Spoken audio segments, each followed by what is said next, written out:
from an off-reservation ceded territory perspective. And just, making sure to bring attention to issues that the state will need to consult the tribes on. Just based on my past experience working with tribes and Mingan and knowing, where there is agreement, where there is disagreements in wolf stewardship. And the other role, I think, is to stop bad ideas before they get too much momentum in a stakeholder forum. These species advisory groups are not, because there's stakeholders present, it's not an appropriate forum for government-to-government consultation. Raising tribal concerns in that kind of forum and putting that up to a vote among the state and stakeholders would diminish the tribe's sovereignty by subjecting those kind of concerns, to a vote. Those discussions are reserved for, between the state and the tribes to have those discussions without the stakeholders present. So there's pros and cons of participating in these stakeholder advisory groups for tribes. There's a lot more tribes than seats available on these stakeholder groups. So it's very hard to get everybody's perspective in there. So these advisory councils are not a substitute for the state's obligation to consult with each tribe individually. And that's important to remind the state of that each time something like this is developed. And they're looking for one seat on that advisory group to represent all the tribes. That's not a realistic expectation. So another good reason to participate, in these forums is also just to collect information on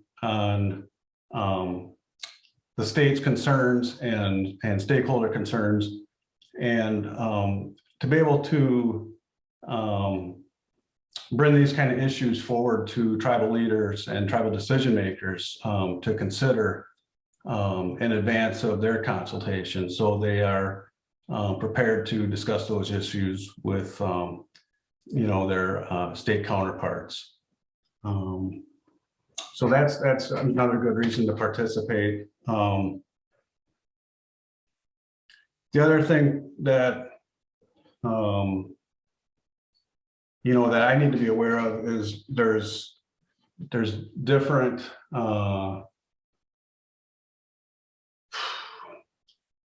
there's kind of different jurisdictions within tribal government as well for on-reservation natural resources management versus off-reservation management in ceded territories where the tribes have reserved treaty rights. So that's just another nuance that and that's kind of my responsibility to consult with tribes and coordinate that kind of those concerns. I guess the last thing I would say is that the tribal consultation, tribes are going to make their own recommendations to the state on wolf stewardship, and those recommendations should carry more weight than this advisory council, because tribes share management authority with the state. They're at the same level. They have equal footing, so their recommendations should carry more weight than this council puts forward. Those are just the major points that I wanted to make tonight, but I'd be happy to answer any questions or discuss it with folks. Miigwech, Miles, and I want to say we appreciate you being on that Wolf Management Advisory Council. The few meetings I've seen either online or been able to attend, you make very good points and direct their notice to the importance of being careful with the process and looking at what has worked as we're looking to amend this plan and what hasn't. And I think we can all really appreciate that prevents it from just being like a rush to put a rubber stamp on a wolf hunt. I think like just asserting that there needs to be care taken, that processes are already established is very important. And I certainly like the advice for when we do go there, and awareness that we are there for public awareness, and to let it be known that our tribal governments cannot be forgotten for how much importance the DNR needs to give to that consultation, that government to government. And I appreciate that you being on the council, you consistently reiterate how the tribal governments themselves are more important than that Wolf Management Advisory Council. So thank you, Miles. Please do stay with us. And now I'm hoping we do have some room for questions at the end. Good. Next up, we have Abby Fergus. Abby is the wildlife specialist of the Bad River Tribe in Wisconsin. Abby has worked to help update the tribe's Mayingan relationship plan and has been very active on the front lines of wolf protection in Wisconsin. She will be speaking about carnivore coexistence. Abby, we are so glad to have you here tonight to share your knowledge and experience. Bonjour, thank you so much for having me. I'm really excited to talk about this. Great work I get to do with the Bad River Tribe. That's part of the tribe exercising their sovereignty and Mayingan conservation, because it's important to do this relationship building with livestock farms. And probably many of us here have heard the excuse that's used to persecute wolves. And that excuse is impact on farmers. So I hope sharing some of the work I've been able to do today can help clarify that situation, because there are plenty of farmers who do want to coexist with wolves. And in fact, in many situations, wolves aren't the primary carnivore going after livestock. And it means a lot to me to be speaking here today, because I actually grew up in Waaseyaa or Lake Michigan, and it's Mayingan that ended up bringing me to Anishinaabek Gitchigami or Lake Superior.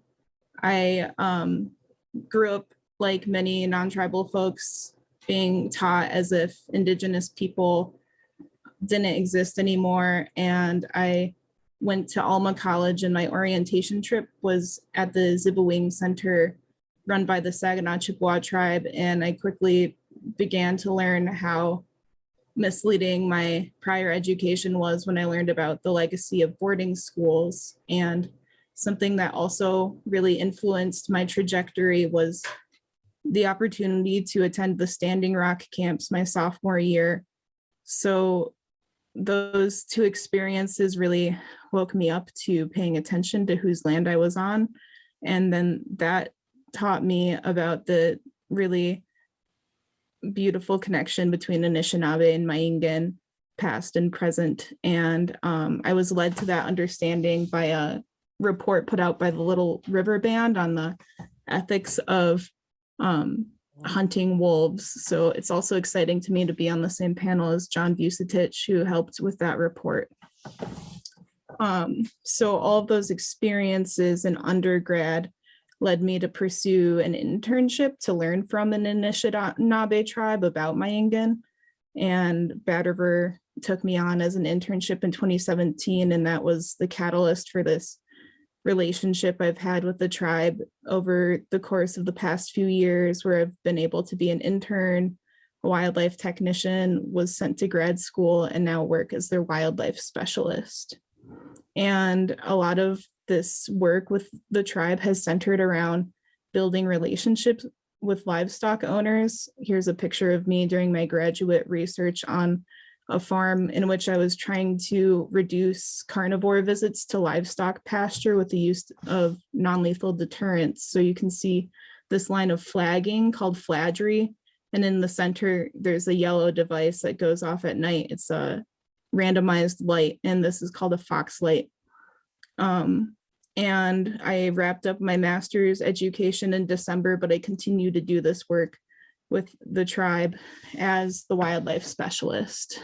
And I've still got so much to learn. Most of the successes have related to the difference it makes for the farmer and the relationships it builds between the tribe and neighboring farmers, so we can better advocate for what is needed by farmers and what is needed by the tribe. And just the act of troubleshooting carnivore conflict with farmers has shown me that that like assuages this emotional burden that farmers are carrying, because there are financial losses, but this is something that really impacts a lot of farmers and their ability to get sleep at night worrying about their animals. And there's a farm in particular I've been working with since graduate school, and I continue today, and all sorts of carnivores have popped up. This year it was eagles, foxes, and right now a bobcat, and we'll see some bobcat footage in a little bit. But all these situations kind of serve as case studies where the farmer and I get to explore what the problem is and what deterrence or husbandry changes might help. But there are serious barriers because I run a wildlife program for a tribe, which is a pretty big job. And I'm sure many of you are familiar with the persecution of wolves in the state of Wisconsin. And a lot of my time has been taken up trying to do harm reduction around that. And that's a big honor to like be involved with, but it does affect my ability to do other parts of my job. And another major barrier is socioeconomic situations faced by both small farmers and tribes, in the way that the time and money needed to address the situation we're in, where carnivores are returning to a landscape that my ancestors helped once extirpate them from, and farmers aren't used to coexisting with them now. But this is a matter that affects all of us in some way. Small farmers feed a lot of us, and it's not really fair for them to foot the bill. So I'm going to share some video now to talk about some of the situations I've been exploring with this farmer. And when I conclude tonight, I'm going to talk about where I envision coexistence going in the future. So this spring, the farmer I've been working with over the course of a few years called me up because they are having coyotes come to their pasture, and in past years they had let their cows give birth to calves out in the open pasture, and they know that the coyotes would come in and clean up the placenta, but they would also sometimes lose some calves. So in recent years they started penning the cow-calf pairs, and the first thing we were doing this year was putting up deterrents to try to keep the coyotes away from those pens. And you can see the coyotes are pretty bold and comfortable.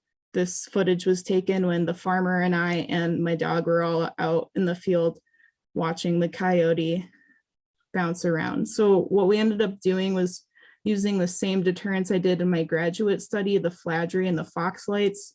I made a perimeter of them. And in this next video, you'll see a coyote coming along, and they stop and look, because in the background, you can see these flashing lights. Those are the fox lights. So this camera trap footage can help us understand some of the behavior of how carnivores are interacting with these devices. The coyote was on the landscape, but it could be argued that they were passing by and not getting any closer to that perimeter of fox slates. And the spring, with that combination of keeping the cows contained while they're calving and having those deterrents did seem to work. They didn't lose any calves to any carnivores this year. But now this is an ongoing issue. I'm squeezing in every day. There's this bobcat on the scene. They're very beautiful. They have been following the same creek corridor up to the barnyard. This farm also has a lot of poultry. They've got chickens and guinea fowl and ducks and geese, and the bobcat likes eating all of them, along with most carnivores around. And the bobcat hasn't been responsive to fox lights. There is a fox light set up in this area, and they also haven't been responsive to some other approaches we've taken. Let me try to switch. So here's a bobcat out again, much more recently. You can see the fox light in the left corner was deployed. I also tried putting out laundry detergent as a human scent deterrent. That didn't work, and a radio isn't working. So I'm really grateful that this farmer is patient, and this farmer teaches me a lot about the importance of still coexisting with these carnivores, even though she also really cares about her livestock and takes great care of them and wants them to be safe. And the carnivores that visit vary throughout the year. For example, here's a skunk. Skunks can also go after chickens. And as I mentioned, we're dealing with eagles going after the chickens and foxes going after the chickens. So I'm hoping with this farmer, we're building up an understanding of locally what kind of deterrents work on what kind of carnivores. I've also been thinking about how human disturbances can probably influence what goes on farms. This bear made me think of how liberalized hound hunting is in Wisconsin, and it made me think, okay, are my deterrents more effective than the impact of hounds running wild all over the woods, disrupting carnivores in their natural homes? Sorry, it's kind of hard to progress these scenes correctly while I'm also playing videos. So in addition to camera trapping, I also use wildlife tracking skills. Here's a picture of scat from either a coyote or a wolf with some apples in it. That was the other month, and that looking at scat can tell you what is being eaten by these different carnivores. And it helps me make decisions about where to put trail cameras. And that relates to what I see us being able to do going forward if we're not so tied up trying to update plans from 1999, which is, I'm older by 3 years than the Wisconsin plan that we're trying to update for wolves. And I'm grateful to be a part of that, but I would like to see a future where we can center coexistence instead of mitigating conflict all the time. And some of the work I'm trying to do for that in conclusion is integrating carnivore coexistence into the update of a local watershed plan I'm sitting on for my department, because carnivore movement and agriculture are very much tied to that plan. Advocating for regular funding like Recovering America's Wildlife Act, so that we can develop a whole field of carnivore coexistence, because I know there's so many people my age who want to get in this field and there aren't enough positions funded. And we need more people doing this with farmers. There's plenty of room for more people. And this winter, I'm going to be recruiting local agencies and trying to fundraise to address this farm I've been working with the past few years, because we need more resources to come up with more long-term solutions like guard animals and potentially new fencing infrastructure. This is also a picture of a tracking course I got to help teach, and I'm going to be continuing to work on bringing tracking and trailing skills to our communities, because that can help people connect with these carnivores we share the landscape with and help train people in to do carnivore coexistence themselves. So thank you so much for the time. Thank you, Abby. Kachimi Bach. That's wonderful.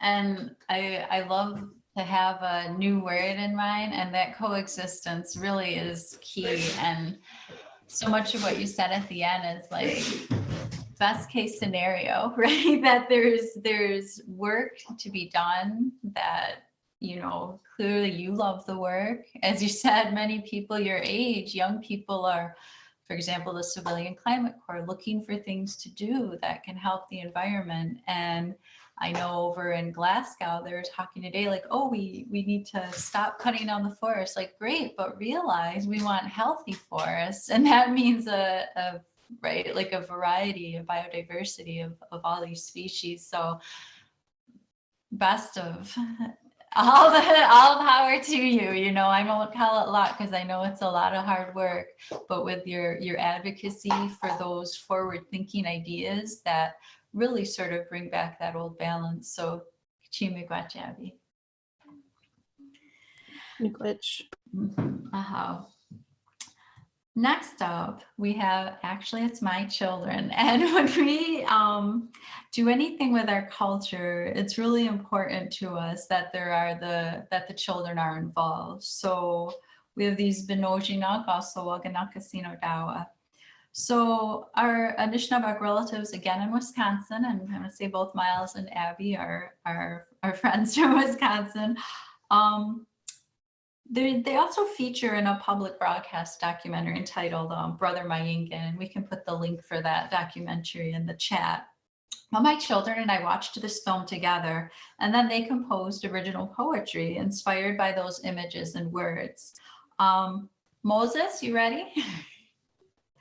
We're thinking to begin with Moses. And yeah, come on, Moses, who wrote his poem in the acrostic form. So he is on his way over. I want to say he enjoys playing chess. So I think he's wrapping up a move before he takes a little break from that. But that video is lovely because there's artwork in it. There's a lot of beautiful footage of carnivores. And let me make sure he is on the screen. Yes. Moses, please share your poem. Okay, so see my paper, there might be a little, well, it's an acrostic, and see it, it says Mayingan on the edge. And so each word that begins with a sentence in the story, and he has a letter in his name. So that makes a little acrostic right here that says Mayingan. I'll read the poem to you. Mayinganan is strong like a family, always walking miles to journey. I saw woods where Mayingan used to live. I know wolves in the story, now having journeys filled with other packs. Get an animal to walk with in the woods to be safe near the time.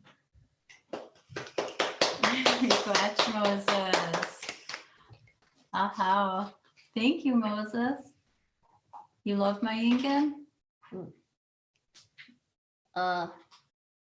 More than infinity. I'm glad to hear that. Miigwech. Okay, hon, I'm going to have you take your poem over there. You can continue with your chess game if you like. What do you think about it? We loved it. Someone wrote it's a beautiful poem. People are clapping. We love Hooray! Hooray! it. Why do I love it? Because you wrote it and it comes from your heart. Okay, I'm going to let you take that over there, and we're going to have your sister next. Okay, I might listen to her. Yeah, here, go ahead and let her sit there. So, and I'll take over the white Play-Doh. So next we will have Pearl Waaseyaa read her series of 7 haikus written in honor and love for Mayingan. Pearl Waaseyaa. It is called Paths Cross. Nice and loud. Soft nudging noses are quietly urging the pups back in the den. See tracks in the snow, 5-toed paws that mark a path. Here's where we were.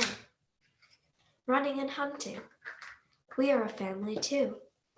Together we live. A wedge of the world. We know every inch here. This is our home place. Once we walked beside my Ingun as our brother, companions on earth. What happens to one must happen to the other on both these two paths. We owe my Ingun the life that they all deserve. They taught us to care. Miigwech Pearl. Miigwech Nadonis. I would like to point something out before Pearl goes. okay. I'll stand up here. See the t-shirt she's wearing? When she said the paths, they are together. That's one of our central teachings, is what happens to one happens to the other. What befalls one befalls the other. So this drawing represents that and has let wolves live down here. And up here it says, get in the Wendamin, and that means we are relatives. We are all related. So we have those t-shirts available as part of our Anishinaabek Caucus work for the wolf preservation. It was actually drawn by my eldest daughter. So it's a family affair. Yeah. we're and I think that speaks to the importance of Maing, also when she said you taught us to care, seeing how they take care of their puppies, their pups so well. And part of their family unit is to have certain wolves look over the young. Everyone takes care of them. The family unit is very strong. So I was strong since I was an itty bitty baby. thank you, Moses. Okay. Not me, you. We are going to take I think just a 5-minute break. Does that sound good? And I wanted to mention that we have a raffle going on. I believe there is another room that can be visited for that. Those t-shirts are available. So we will be back very soon if we want to take this break, just if you want to visit that and have a little bit of time to get water or whatever it is you need. Let's say we'll be back here at just about 2 minutes to 8. I'm not sure if we have anything in the meantime or if it's just that opportunity to visit the raffle. There is that brief video. I probably should have thought of it before. That's called Family. That was put out recently. I don't know if Ed can do some magic and quickly pull that up while we're taking the break. I think we can get are we able to get that t-shirt, Andrea, in the raffle area you have set up or the shop? I know Eva, one of our Anishinaabek Caucus Wolf Preservation team, does have those t-shirts. So I know there's an interest in them, and we really enjoy wearing those too. And it's nice that the language is on there. So we may have that little video able to pull up. I'm not sure if Ed can work on that, but in the meantime, if we can just take a couple-minute break, please don't go too far, and we will be back, and we will have several other speakers. And I don't have the link for the video. I feel like someone out there does. So if anyone has that link, drop it into the chat. But we'll come back in just a few minutes, and please stay with us. Oh, hold on, Mosey, because we have John. I'm sorry if I say your name wrong. Vucetic? Oh, yeah, no worries. Vucetic. Tell me now. Thank you. We have Molly, Tamulevich, and Jill Fritz, Nancy Warren, and also Fred Harrington. So please join us again in just a few minutes. Sound good? How it is 8 o'clock, and I believe we have all of our panelists that we have coming up are ready to go. Thank you for joining us again after that brief break. And we'd like to continue with some very special guests we also have for the second half. Next up, we have John. Please say your name before I continue introducing you. Oh, yes, no, very fine. Vucetic. Vucetic. Thank you, John. John Vucetic? Vucetic Yes, that's right. is a distinguished professor of wildlife ecology from the College for Forest Resources and Environmental Science of Michigan Technological University, where he teaches population biology and environmental ethics. Much of Professor Vucetic's research is focused on the ecology and conservation of wolves, including aspects of policy, public attitudes, and ethics. He has over 100 peer-reviewed publications. His writings have also appeared in the New York Times, Natural History, and the Huffington Post.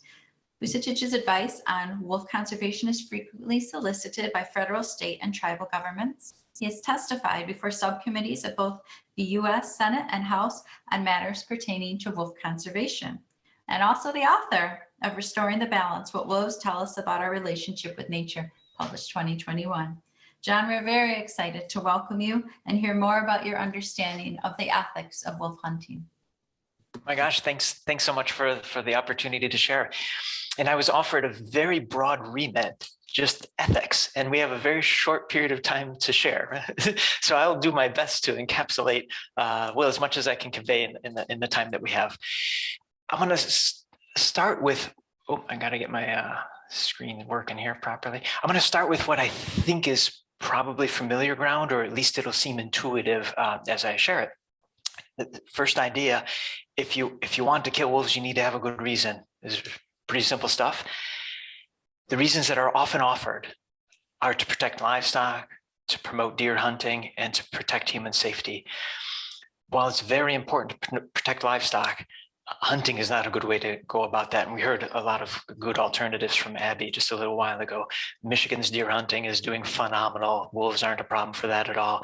And we also heard from the representative that there are already means to take care of and protect human safety. So these are the reasons offered. None of them stand to reason at all. This is one of the most important places for science to kind of help gain an understanding of what's a sensible reason or not. Because they all seem to be poor reasons, it makes one wonder, what's the real reason that people are so clamorous to want to hunt when they are so? And one wonders if it's hatred. And of course, hatred's not a very good reason to kill anything. So what I want to do is, because I'm a professor, I can turn this into a little bit of a lecture and just offer a little bit of an appreciation of how it is that academic ethicists think about ideas like what I've just shared, because this is familiar, but sometimes familiar thoughts, maybe they could be a little misguided or they're not quite spot on. And one of the jobs of an ethicist to just try to think about things like what we're looking on the screen now as hard as they can and make sure there's nothing wrong with the thoughts. And so that's what I'm going to give you right now is a little tour of how academic ethicists think about what we're seeing on the screen. Oh, so sorry, one last little point on here. There's a burden of proof that's implied here. It's pretty strong and important to appreciate, which is that if you're the one that wants to do the killing, you have to come up with a reason. It's not the burden of people who want to refrain from killing to come up with reasons for refraining. So the burden is actually pretty important too, and we'll cover why it turns out like that in just a moment. So the job of an ethicist, as I've mentioned, is to think thoughts, and hopefully they're decent thoughts. Ethicists have come up with this kind of weird sounding jargon. It's called intrinsic value. And I'm just going to describe that idea to you here at first. It's best thought of by thinking for a moment about a hammer. A hammer might be useful to us because of its function, what it does. It pounds nails. It's replaceable. If I break the hammer or if I lose it, I could go to the hardware store and get another one. So a hammer is useful for what it does. We say that it has instrumental value. Instrumental value is the thing that we can use to contrast with intrinsic value. And for intrinsic value, we can think of a young child. And while a young child might be useful for things like mowing the lawn or doing the dishes or something like that, we also know that young children are valuable for their own sake. They're valuable for what they are, not what they do. If we, God forbid, we lose a child, we don't think that the child is replaceable in any sense. And so what we do, if we think that something has intrinsic value, is we treat it with concern for its interest. And so to sum it up in the most proper way that an ethicist would say, is that if one has intrinsic value, then humans are obligated to treat them fairly with concern for their interests and their well-being. If you're going to harm something with intrinsic value, you have to have good reason. So the next thing that ethicists do, and you got to understand, ethicists spend years thinking about this stuff. They write bookshelves worth of books exploring these ideas, trying to tear them apart, put them back together to make sure they're robust. The next question they ask is, who possesses intrinsic value? We're pretty okay with the idea that all humans possess intrinsic value, but ethicists have worked for a long time to try to sort out, at least in their minds, well, what else in the world might also possess intrinsic value besides humans? And the argument that they offer is one that I think is pretty useful to know. It goes like this, and you can see on the slide here, I'll have a series of little boxes. I'm going to use the symbols IV as short for intrinsic value. So what about humans imbues us with intrinsic value? What trait do we possess? The reason we want to ask that question is because if we have the trait, well, then anything else that had that trait would also seem to have intrinsic value. If you didn't treat it that way, you'd be being arbitrary or biased in some way. So one answer to the question, what imbues humans with intrinsic value, is that we have certain interests, for example, an interest to avoid pain. And so you can ask a scientist to find out, well, what other things in the world have the capacity to experience pain? Some of the answers are pretty easy. Birds and mammals, they all have the capacity to experience pain just like humans do. So if that's what imbues us with intrinsic value, us humans, then it would seem that they have intrinsic value as well. And I'm going to be a little bit provocative here and just really for a moment, just explain how it is that ethicists think about this sort of thing. Fish, do they have intrinsic value? Well, by the logic that I'm raising here, we'd say maybe. Here's my provocativeness for a moment here. If we were to dial back the clock 10 or 20 years ago, most scientists, physiologists now, wouldn't think that fish can feel pain, not at least in the same way that you think that humans can. And so they'd say, oh, well then, fish might not have intrinsic value if we abide by this logic. The science is starting to change on that matter, and we now think that there's good reason to think that fish can feel pain. So just being a little bit provocative there, and continuing on. So with insects, most physiologists would say that insects can't experience pain in the same way that humans do, and they'd be disqualified from this. The ethicist has a flexible mind though, and they say, well, maybe pain is a little bit too narrow of a criteria. Maybe there's some other criteria that imbues humans with our intrinsic value. And so what if we replace that idea of avoiding pain with a word that's a little bit more broad, flourish? Well, fish certainly have the capacity to flourish, and insects certainly have the capacity to flourish. And so if that's the criteria that imbues humans with intrinsic value, well, then anything else that has that capacity also would have intrinsic value. In other words, those are the things that we should be treating with concern for their interests or their well-being. Now that's, for what I want to share with you today, kind of the end of the road for what ethicists have to offer to us. Sociologists have done some good work to show that when you ask people questions about, do you think nature possesses intrinsic value? It turns out that about 8 out of every 10 Americans thinks that that's the case. That's very useful for what I'll point out in for just a moment. So we'll just kind of keep in mind, not only do ethicists have they worked through this sort of idea, but also it seems to match the intuitions of most people. And so that, in a nutshell, is what gives such great rigor, I think, to the slide that we saw in the first place. This slide here is, I think, easy to understand. It's easy to remember, but it's not just easy, it's rock solid. Doesn't mean that it's all easygoing. And here's where I think there's a couple of tough parts, is that when it comes to offering reasons for why it might be okay to kill a wolf or not to kill a wolf or anything, you're not just looking for reasons to satisfy you. You're looking for reasons that might satisfy somebody who maybe disagrees with you. And if somebody has a different idea for what counts as a good reason, there's a burden on us to try to listen to them and figure out, why is it that they think differently than I do? And you got to just do your very best to get to the bottom of why there's a difference of view there. And notice how the tenor of the conversation has changed. It's not about how many wolves are we going to kill. It's about, why are we doing it in the first place? And because so many Americans quite naturally tag on to that idea that nature has intrinsic value, it's a pretty easy kind of starting point for a conversation, even with somebody who maybe has kind of a low bar for what counts as a good reason to kill a wolf. You can still kind of initiate the conversation here. I want to share, well, a couple of things actually. There's a big misperception about the nature of ethics. Sometimes we think that ethics is subjective or relativistic. It's, you're allowed to have your ethics and I can have my ethics. I hope what I've shown you here today in just a little bit of a snapshot is ethics has far, far more to do with reason than it just has to do with like opinions or just personal viewpoints.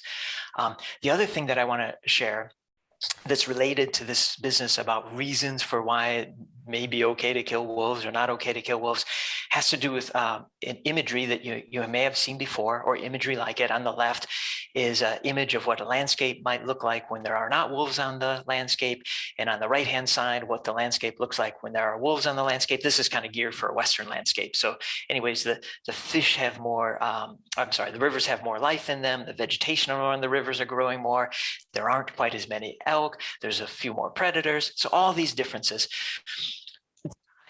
You got to understand, I spend a lot of my life studying the science of what I just described to you, but I do want to issue just a word of caution about how information like this sometimes is used when we offer reasons for why we should or shouldn't kill wolves. Those scientific ideas, they're subject to change when scientists discover new things. And it's sometimes the case that scientists get in arguments with one another about, yeah, wolves have that effect. No, they don't have that effect. And here's the thing is, you don't want your reason for why it's wrong to kill wolves to hinge on a piece of science that could change tomorrow or next year or something like that. You want your reason to not kill wolves to rest on something that's far more robust, something that will stand the test of time, something that's not so fickle to a scientific discovery that might get overturned tomorrow or newly discovered some other perspective on the science. And the ideas that I shared with you just a few moments ago, these ones here, they're very robust to that science. The science could come and go and change, and this logic is always going to hold firm. And so anyways, that's my little snapshot of wolf ethics in just the short bit of time that I had to share with you. So I hope that was worthwhile for you. Thanks so much for the time. Certainly, John. Miigwech to you. That I think it's very worthwhile, and I think often happens with our traditional teachings is it's very sound thought that's definitely stood the test of time. And I think it's very interesting that a lot of what we say as tribal people is about that intrinsic value, the notion of saying there are relatives, there are relations, we're the younger brothers, and it's important for us to act with humility and not just saying that what we say goes, we kill them because we can, is not acceptable. Yeah. So, no, And to add just one more thing, I think it's so rich to see so many different traditions basically landing on this same conclusion, each with their own little twist on how they share the story and the words they use and so forth, but all coming to the same thing. So absolutely, thanks. Miigwech, thank you so much. Okay. So our next guest, we have working together, as they often do. We have Molly Tamulevich and Jill Fritz. Molly is the Michigan State Director for the Humane Society of the United States, and part of her job is to advocate on behalf of wolves in our state legislature and other official forums. Jill Fritz is a Senior Director in the Wildlife Protection Department of the Humane Society of the United States, leading the team that is working to end trophy hunting and wildlife killing contests in the U.S. She was formerly the Humane Society Michigan Senior State Director and helped to lead the Keep Michigan Wolves Protected ballot campaign that successfully overturned 2 wolf hunt laws in the 2014 Michigan general election. Jill and Molly will be teaming up to give us all an overview of the often undemocratic nature of wolf and wildlife management practices. Thank you both for joining us again. Thank you so much. I hope if everyone can see my screen now. We're just going to talk a little bit about the history of wolf protection in Michigan. And I always start by saying I am not making this up, because some elements of this story are very hard to fathom, but it's all true. So the last time that the U.S. Fish and Wildlife Service delisted wolves in the Great Lakes region was in late 2011. And immediately, over the objections of the Anishinaabek community, scientists, and citizens, Minnesota and Wisconsin launched into vicious wolf hunting and trapping seasons. In the first Minnesota season in 2012, more than 80% of the wolves who were killed died in traps and snares. And in the first Wisconsin season, half of the wolves killed were pups.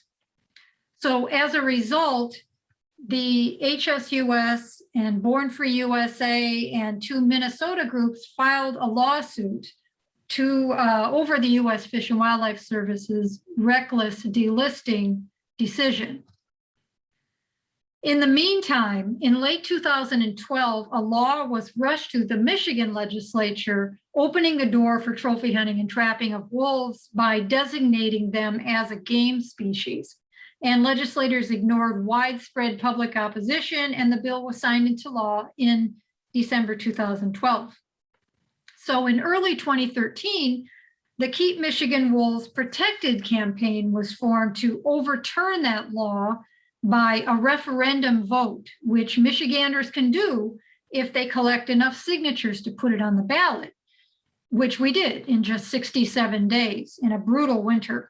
But knowing that voters would soon overturn that law, a second law was rammed through to circumvent that citizen vote. And it allowed the unelected Michigan Natural Resources Commission, or NRC, to simply redesignate wolves as a game species and authorize a hunt without legislative approval or voter oversight. And just 3 months later, the NRC did just that and approved a wolf hunt to begin in that fall of 2013. And I want to just quickly point out that the Michigan Natural Resources Commission does not always make its decisions based on science. In the summer of 2013, thanks to that second law I mentioned, the NRC met to vote on 2 proposals. 1, to designate wolves as a game species, and 2, to authorize a wolf hunt to begin that fall. And the rationale said a public wolf hunting season will be consistent with principles of sound scientific wildlife management and therefore will be in the public interest. But when it came time to vote, here were the 7 members of the NRC.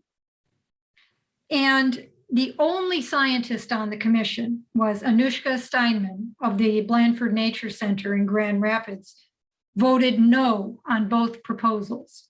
All the other members, not another scientist among them, all voted yes. And of course, the commission also ignored opposition on the wolf hunt from the world's top scientists on the issue, like John Vucetic and Rolf Peterson, right there in Michigan.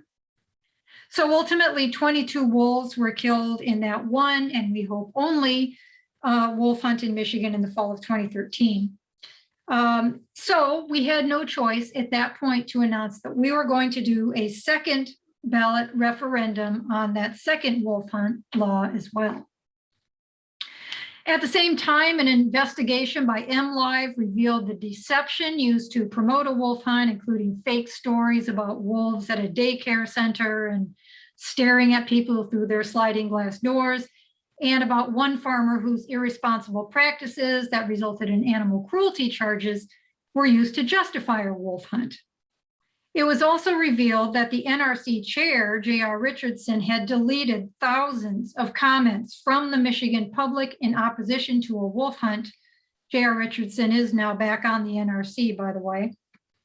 But Michigan voters saw through the deception, and in the November 2014 election, soundly rejected both wolf hunting laws.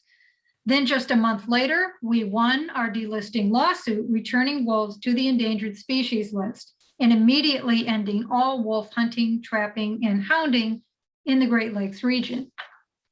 Now, at the same time, trophy hunting and trapping groups, including the Michigan United Conservation Clubs, collected signatures for their own deceptive initiated law, which also gave the NRC the authority to designate game species, because they knew that Michigan citizens would soon overturn a similar law. And it was soon passed by the Michigan legislature. But in November of 2016, an appellate court overturned it as unconstitutional. Michigan's wolves were safe again, until a month later, when a fourth law was passed by the Michigan legislature, again authorizing a wolf hunt. This time, to avoid the outrage of Michigan citizens who had already voted on this twice, the bill was discharged from one committee without a hearing and snuck through another committee without giving the required public notice. But the bill authors alerted trophy hunting and trapping interest groups and the Michigan DNR to the secret hearing so they could provide their statements of support. As the Lansing State Journal said, Michigan legislators were clearly circumventing democracy by ignoring the obvious will of the people. Nonetheless, now that wolves have been delisted again, because of that law, the NRC can authorize a hunting and trapping season to begin. Now I'll turn it over to Molly to talk about how wolf policy is made now in Michigan. Thank you so much, Jill. And thank you everyone for being here tonight and for hosting this incredible forum with so many experts. My name is Molly Tamulevich. I am the current HSUS Michigan State Director, and my job is to help advance animal protection policy, including protecting wolves and other wildlife. One thing that I want to make clear first is that Michigan's wolves belong to all of the state's residents, not just those who want to shoot or trap them. And all of those residents have every right to speak up in defense of wolves. But in recent years, they have been increasingly ignored and silenced. And that includes having their voices heard on policy decisions that affect wildlife. As Jill said, in 2013, the Michigan legislature basically washed its hands of any responsibility for wolves by handing power to designate them as game over to the Natural Resources Commission, which is the 7-member appointed body that determines wildlife management policy in the state. So now, in order for a wolf hunt to commence, the commission would just need approval for a plan proposed by the Michigan DNR with details like season dates and the methods that could be used to kill the wolves. The wolf hunting zones, the total number of wolves that can be killed, how they can be killed. And I want to add, just because there are a lot of official names being thrown around here, it's totally normal to find all of this confusing. There are multiple commissions, committees, councils, and other governing bodies at play. So it can be a little bit overwhelming to keep track of who makes decisions about what. So if you have any questions, feel free to ask after the presentation, and we're happy to clarify. So as Jill mentioned, unfortunately, recent appointments to the NRC have not been shy in expressing their support for a wolf hunt, even going so far as to circulate flyers to hunters in the Upper Peninsula, encouraging them to attend meetings of the Wolf Management Advisory Council to speak up in favor of the hunt. But one impediment to a wolf hunt is that the group of stakeholders that advised on the creation of Michigan's wolf management plan, this was years ago, could not agree on the issue of a recreational wolf hunt. So therefore, the plan does not advise one.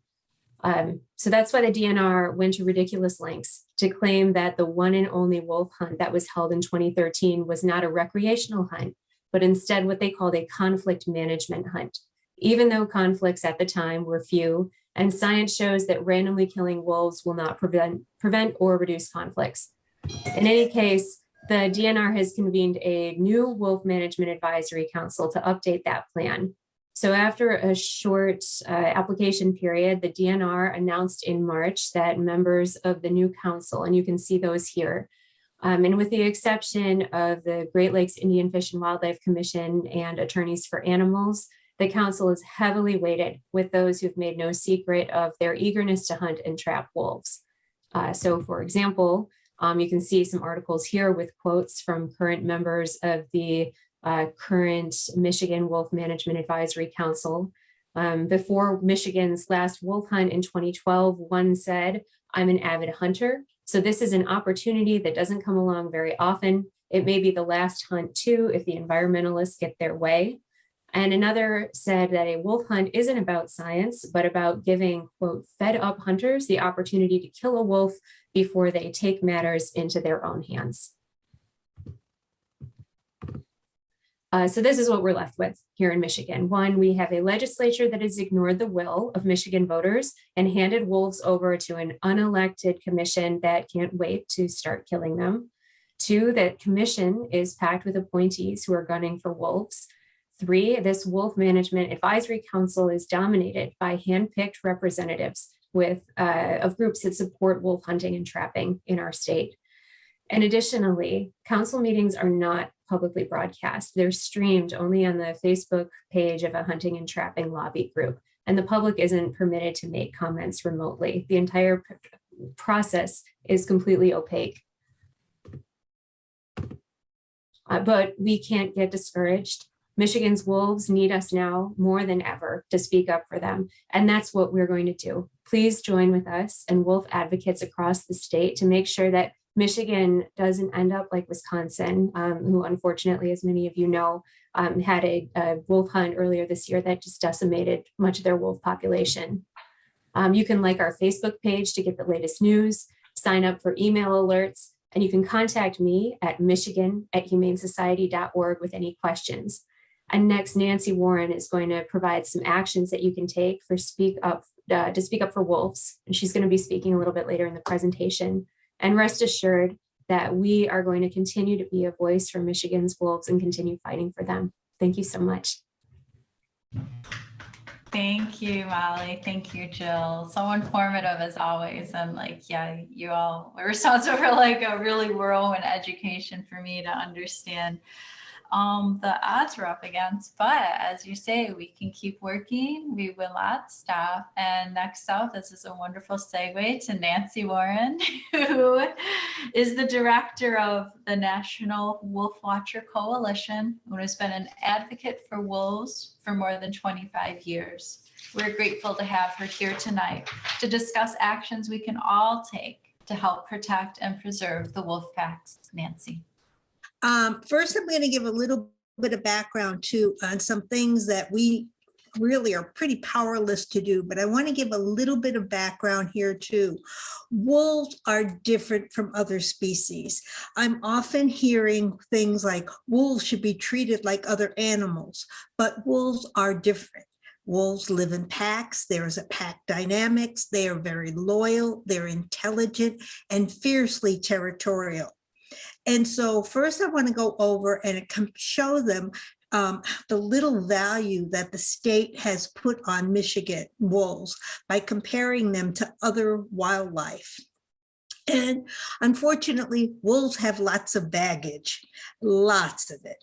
We have fear, we have hatred, we have ignorance, they are misunderstood, and of course, the politics. Now, if you illegally kill a deer in Michigan, along with a fine, you will get either $200 to $1,000 fine, you get jail, you will lose your hunting privileges.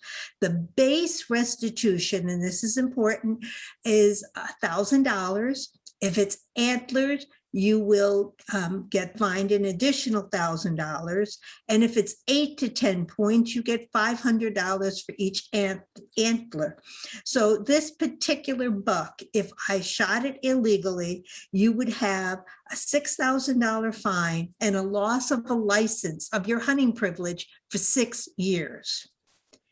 And if you illegally kill a turkey, we have 200,000 of them in the state, you will get $200 fine, up to $1,000, plus jail, plus $1,000 restitution.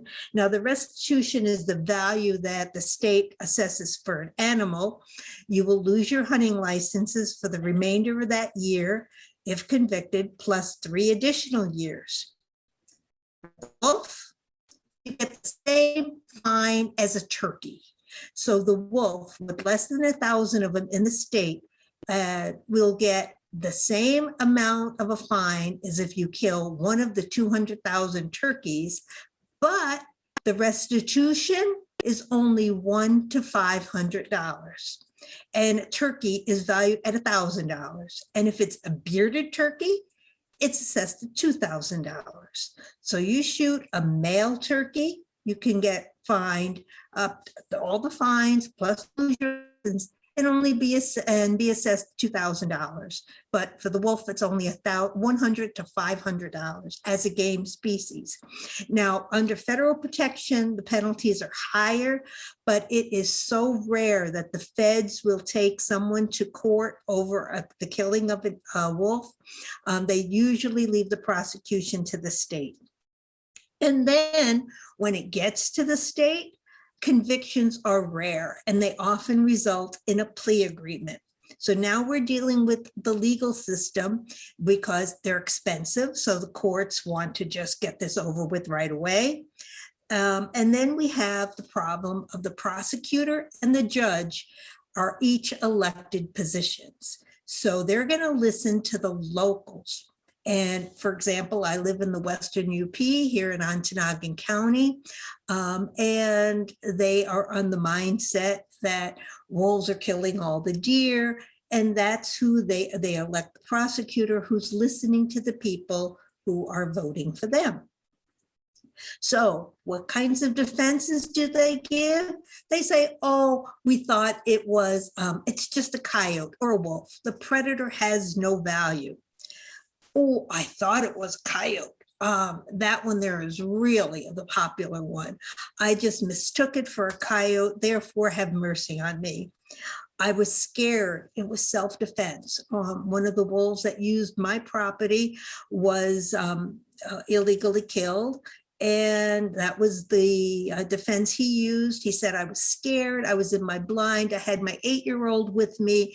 I put my scope up. I saw legs and I shot. Okay. He didn't know his target, number one. He then said he was scared. And then the evidence shows that the wolf was shot on the in the shoulder, on the side. The wolf was not even near the man. It wasn't coming at him. It was walking away. And he got a slap on the wrist. So where do we stand with that? We have the Wolf Management Advisory Committee. The next meeting is going to be on Friday at 9 o'clock downstate in Gaylord. There will be another meeting in December, on December 7th, and St. Ignace.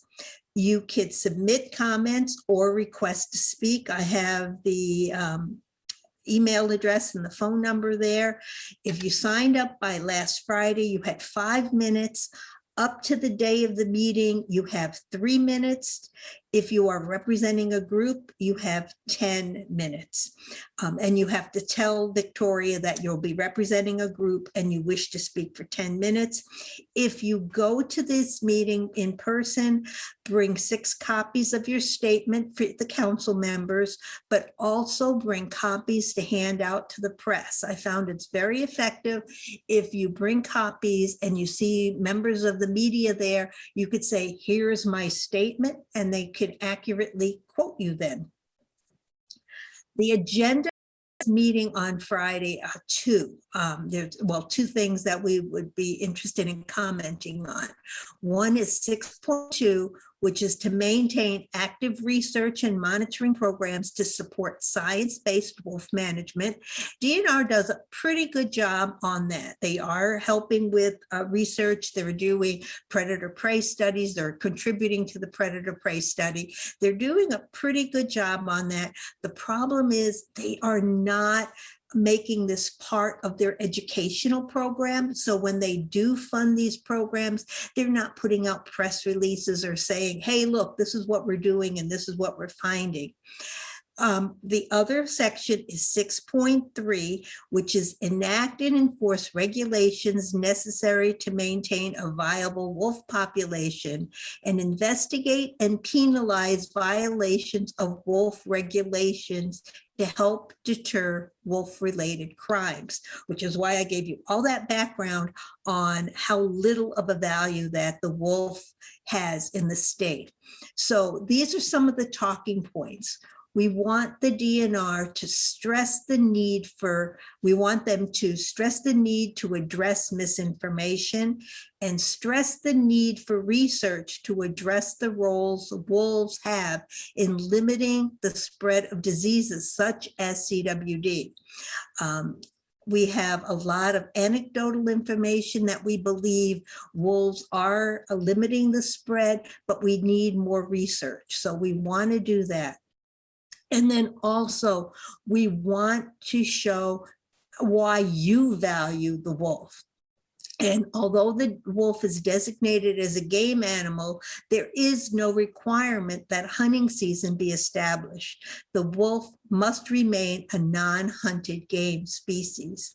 And so you want to explain why you value wolves and recommend modifications in the law to make penalties for illegally killing a wolf similar to other valued species. And I wrote here, as promised in the plan, the DNR says they will work with legislatures to increase the penalties for the wolf. But when they had that opportunity in 2015, they didn't do it.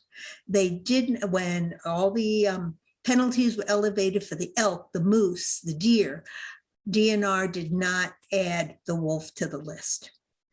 So with that, we can open it up to questions, but I want to say thank you. Here's my email address, nancy@wolfwatcher.org, and I'll be happy to answer any questions anybody has. Miigwech to Nancy for your longtime advocacy, and I hope that our all of everyone joining us caught that you live among the wolves. They come to you, they come into your space, your yard, and you're grateful. I'm grateful that they do use my property and feel that it's a safe haven for them.